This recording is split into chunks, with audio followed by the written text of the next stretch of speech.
All right, we are back live for part 2. Everybody can hop on here. I was telling Trevor off air. Wasn't me this time. This was Facebook. When I tried to get Trevor back in here to go back, it said Facebook's experiencing technical difficulties. So there you go.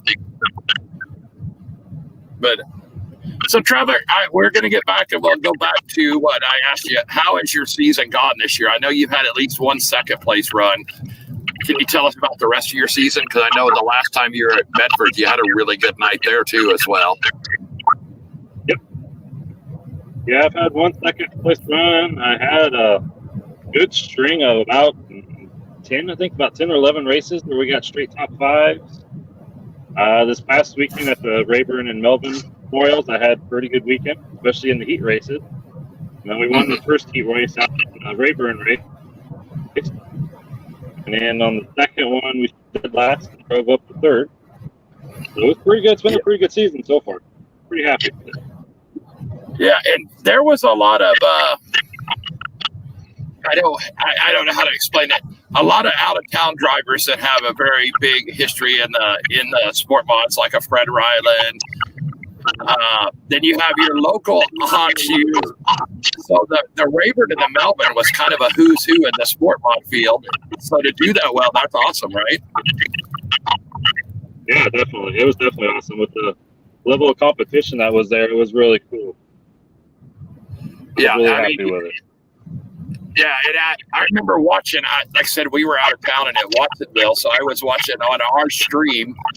And I had to give a shout out to my wife. She ran the stream the second night for the first time solo and did very well with that. So I want to give her a shout out. But I remember leaving Watsonville watching y'all's main event. So I have to ask you, not your normal 25 or 30 lap main event. You drove 69 laps the second night. How tired were you after that? It took me about 20 minutes to get out of the car after that. Could not feel my arms or my left.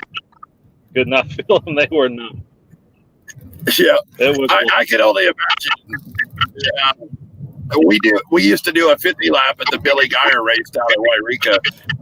I've never finished the full 50 laps, but it don't matter, 35 or 40 at the end of the night. It's like, that sucked.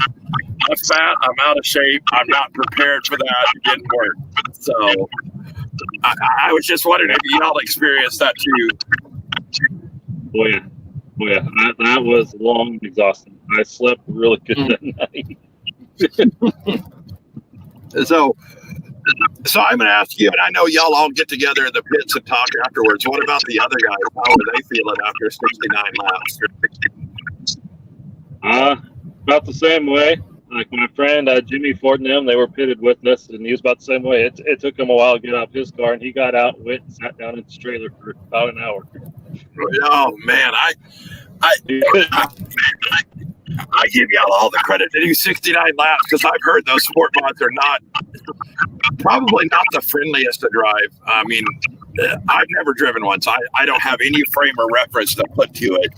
But I've heard they're not like driving a pro stock. They're a lot harder to drive as far as physically demanding. Yeah, they take a lot more driver input when it comes to driving these cars, and for that long, yeah, it was exhausting. Well, so everybody that's watching, if you didn't get a chance to see the track at Southern Oregon Speedway Saturday night,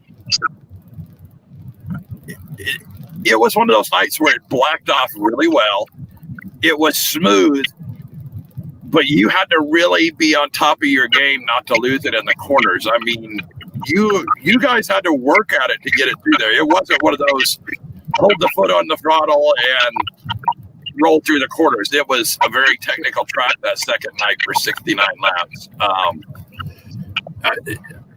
mean, right off, you saw Sanders, who's another big name in the racing. He finally gave up after about lap 45 and left because he spun out 3 times in 1 and 2, and it's like that had to be more of the fatigue issue in that because he doesn't drive like that ever. I don't know what you see, but you were in it. You saw that, didn't you? Yeah, I saw it afterwards when I was watching back the live feed. I seen that. It was a technical track. It was nice, smooth, and fast.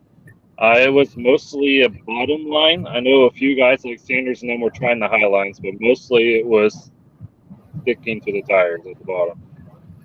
Yeah. So it's pretty much right. This year, how many races have you ran at Medford, just out of curiosity? I've ran. I think in Medford, I've ran about 8 or 9 races now. Okay. I noticed something, and this is just from sitting in the tower doing the stream observational wise. The weekend they had the big late model showdown. I don't know if you noticed. Did you see everybody moved way out towards the top for the first time all year? Did you happen to notice that? Yeah, I noticed that. Yeah. Yeah, because I was watching. Yeah, we were watching it. I made a mental note of that. I just wondered if y'all done it too.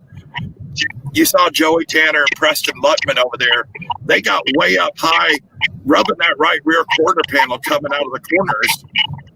Yeah, and I don't think anybody's been up there all year till after that. Now it seems like, hey, we're going to go up there because they found something up there. And I noticed on the second night, the cars started spreading wide out. Did you have the same experience as on the track? Yeah. Yeah, the nice thing about with them being out there is they really can build a cushion up there. Like at the top side, they really can build cushions and stuff. And I noticed out there that the track was kind of changing throughout the event. Yeah, it was just, I have no basis other than watching it, but I just noticed those guys were really out there. And it's like, we hadn't seen that all year. Now it seems like after that, everybody's like, hey, there is something up there. We're going to go play around up there. And that's, I don't know if you've been experimenting with that or not too. Yeah, I tried to do something. Like in Rayburn's or front, I tried going up high a few times, and then I mostly just kind of stuck down at the low line because I'd go up there and I just couldn't keep her up there. And I'd usually go backwards going up. Well, down on the bottom you're talking about there, they buried those tires down in the bottoms of the corners. That was the other thing. There, that low line, you're one that's right there. You're watching a couple of those cars. It looks like y'all are trying to take that left front tire and just rub the inside of those tires as you're coming off there. Is that how you know where you're in the right groove? Yep, that's what I usually do. Usually when I'd try to get my left front to get right at the tire when I'd come up out of the corners. That's what I'd usually try. Without, just get right there at them, try not to go over them. Well, I asked that because there was a couple of them that were, I think they were kind of using those tires to hold them in place. They had that left tire, they go down below them and then just ride those tires around the outside too, get down there like a whole quarter of a lane down lower, it seemed like. I don't know if you've been noticing that too while you're out there. Yeah, I noticed a few guys that were doing that, yeah. They were trying to get down there, trying to get a little extra down there. Yeah.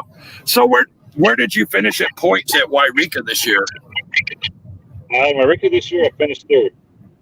You're third? I thought I saw somewhere where it was third. And I know y'all are having a little, I don't know what the exact name of it is, otherwise I would plug it, a competition between the two tracks. Where are you standing in those point standings? In those ones, I'm standing third also.